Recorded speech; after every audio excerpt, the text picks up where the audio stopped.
TRS BSP కలిసి పనిచేయాలని చెప్పి నిర్ణయించుకున్నాం. సిద్ధాంతపరంగా అనేక విషయాలలో సామీప్యత ఉంది.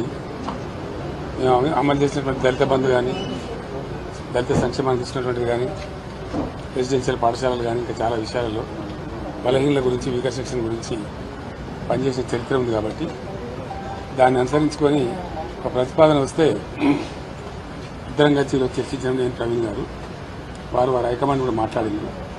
అక్కడి నుంచి వారి అనుమతి తీసుకొని మేము చర్చలు చేసిన తర్వాత కలిసి పనిచేయాలని చెప్పి స్థూలంగా ఒక నిర్ణయానికి వచ్చింది. పని చేస్తాం కూడా. మిగతా విషయాలు మీకు కావాల్సిన లెక్కలన్నీ రేపు నుండి చెప్తాం. అంటే సీట్ల మీద రేపు అనుకుంటాం. కానీ ఈరోజు స్థూలంగా ఇది అయిపోయింది. బేసికల్గా ఇన్ ప్రిన్సిపల్ ఇది అయింది. తప్పకుండా కొన్ని సీట్లు వాళ్ళు పోటీ చేయాల్సిందే, కొన్ని సీట్లు మేము పోటీ చేయాల్సిందే. ఒకసారి అలయన్స్ అనుకున్న తర్వాత గౌరవప్రదంగా ఉంటుంది కదా. వీళ్ళు తెలియదు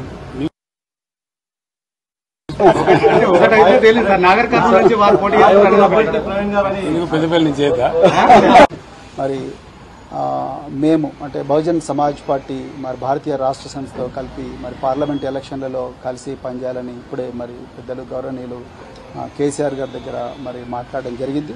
మరి తప్పకుండా మరి ఇంతకుముందు మీరు అన్నట్టుగా సీట్ల సర్దుబాటు విషయం ఏదైతే ఉందో, ఈ షీట్ షేరింగ్ విషయం అయితే మళ్ళీ మేము మా అధిష్టానానికి నివేదిస్తాం. అదేవిధంగా మరి మన మాజీ ముఖ్యమంత్రి గారు తప్పకుండా బెంజీ గారితో కూడా మాట్లాడతారు. సో దాని తర్వాత మరి ఇరు వర్గాలు, ఇరు పార్టీలు ఒక నిర్ణయానికి వచ్చి తర్వాత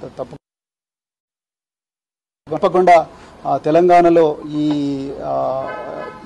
స్నేహం అనేది తప్పకుండా తెలంగాణ ప్రజల జీవితాలను మారుస్తుంది. తెలంగాణ ప్రజల విలువలను ఏదైతే గంగా జమున తహజీబ్ అని అంటున్నామో ఆ విలువలను, ఆ సంస్కృతిని తప్పకుండా కాపాడుతుంది. బహుజన వర్గాలందరి జీవితాలు బాగుపడతాయి. ఇలా నిరుద్యోగులు సంతోషంగా లేరు.